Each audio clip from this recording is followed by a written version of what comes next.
Ito guys, may ginagawa tayo na yung sa wire harness nitong battery drive na motor. Para siyang Rossi, yung China brand to. Same ng ng Rossi na naka DC or naka battery drive. Kasi kapag umiinit na siya, mainit na, ayaw na mag-start. Tapos kapag lumamig, aandar na naman, magkakaroon na naman ng kuryente dun sa may dito sa ignition coil. Yun, kaya pagka mainit na, baka na maaaring nagkakaroon ng corrosion yung wire. Yan, hindi na siya i-start, mawawala na siya ng kuryente doon. Wala nang nalabas ng kuryente ron. Sabihin, itong galing sa rectifier, galing doon sa stator papuntang rectifier, nawawala na siya ng supply kasi ito yung charging niya, yung charging na itong motor na to. Dito nang gagaling yung charging papunta doon sa battery. Ito, pag dinugtong natin yan, nakadugtong yan dyan, papasukan ng supply yan ng kuryente para mag-charge yung battery niya dito. Ayan, papunta yan dyan. Tapos para makasigurado tayo, kasi yung battery niya dati luma na, na siya, yung hindi na siya nagpopondo ng kuryente, kaya pinalitan na natin ng bago. Kasi kapag lobat ito at nagka problema dito sa may charging niya, na siya, yung hindi na yan naandar pag walang karga yung battery. Pero kung may karga yan, kahit mag-loose yung rito, yung supply, mawala, aandar pa rin yan. Kasi ang design nito, nakaganyan siya, yan, ito yung galing charger papunta ron sa battery para mag-charge yung battery. Tapos yung galing battery papunta rin dito yan sa pinaka accessory wire nya. Yan, para magkaroon ng kuryente dun sa ignition coil.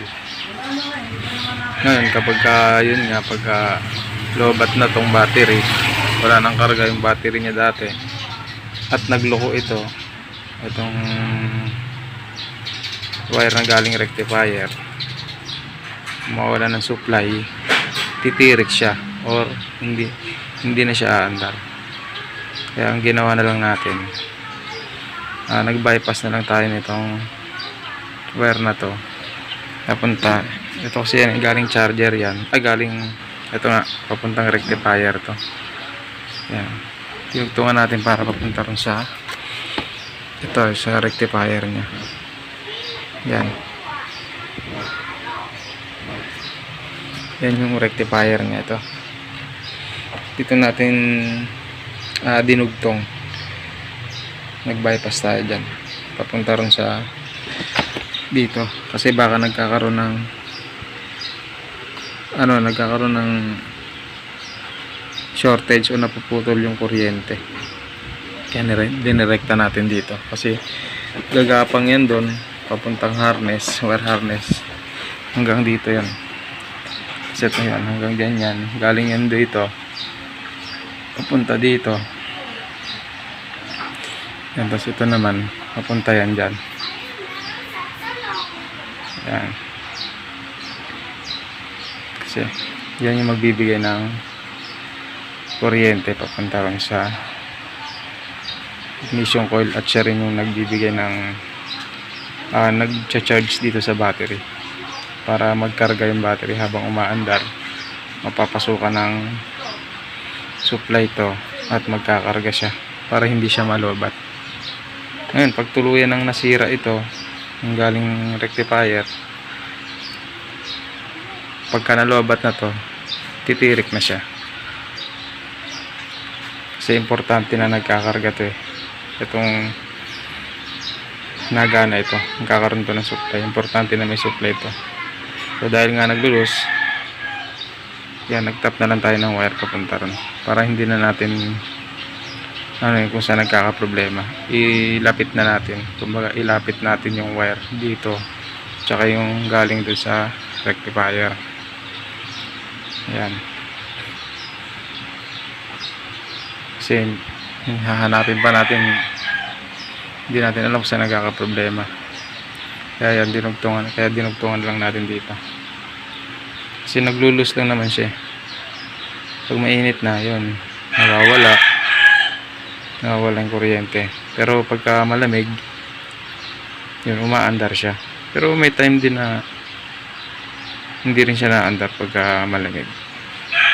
Kaya ito naman ginawa natin, nilagyan natin ng battery para sigurado. At nag-bypass tayo ng wire. Tapos papunta rito.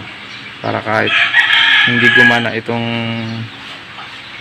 galing rectifier at may karga naman to, aandar pa rin naman ang motor. Yun nga lang, sana hindi na siya magkaroon ng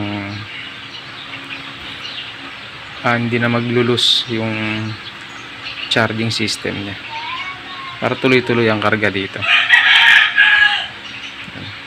Yun nga, para sigurado pinalitan natin ang battery. Ayan, kasi nilagyan natin yan dito yan, kasi malalaman nyo naman na sira itong, pag ayaw gumana nito, pag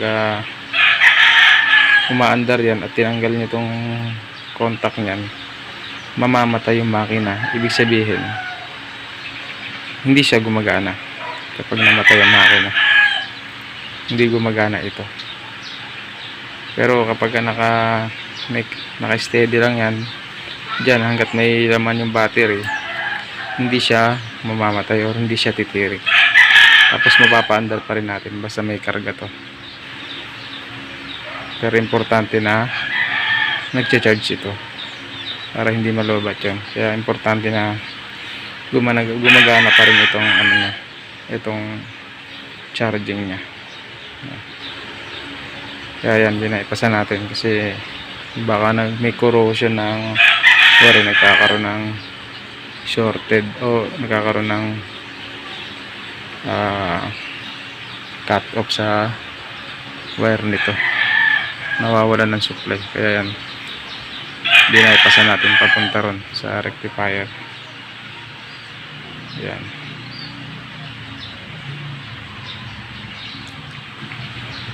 So yun, ganun lang kapag yung battery drive, ganun yung tumitirik, ayaw umandar, try nyo gawin to. Try nyo i-check yung supply ng kuryente, kasi minsan sa kuryente yan. Tapos check nyo rin yung battery kung may laman, tapos kung pumapasok yung supply dito. So yun,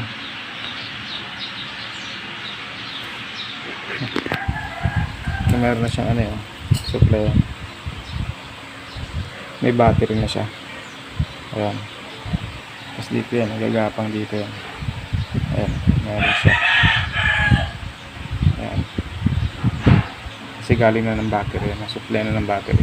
Tapos pag umandar, kahit nakatanggal tong fuse, tanggal yung battery, may ilaw pa rin dapat yan. Ibig sabihin, gumagana yung rectifier. Pag walang ilaw, ibig sabihin hindi na gana yung rectifier habang naandar yung makina. So kapag naandar yung makina, magkakaroon ng supply dapat itong sa charging. Pero pag patay makina, wala yan, hindi yan magkakaroon ng supply. Pag naandar lang yung makina, magkakaroon ng supply yan. Pero try natin kung naandar siya. Ayan, naandar siya. Tapos meron siya charging, nagcha-charge siya. Ayan. Ayan. Sabihin niya, nagcha-charge siya. Kahit tanggal yung battery, basta okay yung rectifier,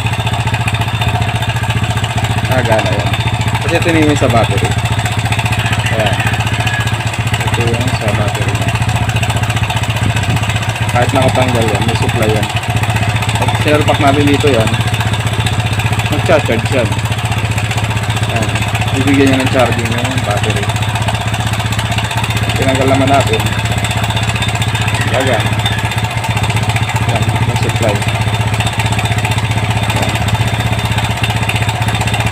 Malalaman naman natin na kapag sira yan ay pagka hindi nagana yan. Diba, nakiganyan.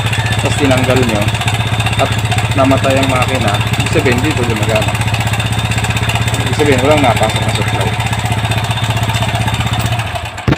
So ganun lang pag ano, check lang natin yung itong galing rectifier at yung battery. So yun, maraming salamat sa inyong panonood at ingat kayo sa pagkalikot ng inyong motor. God bless sa inyo.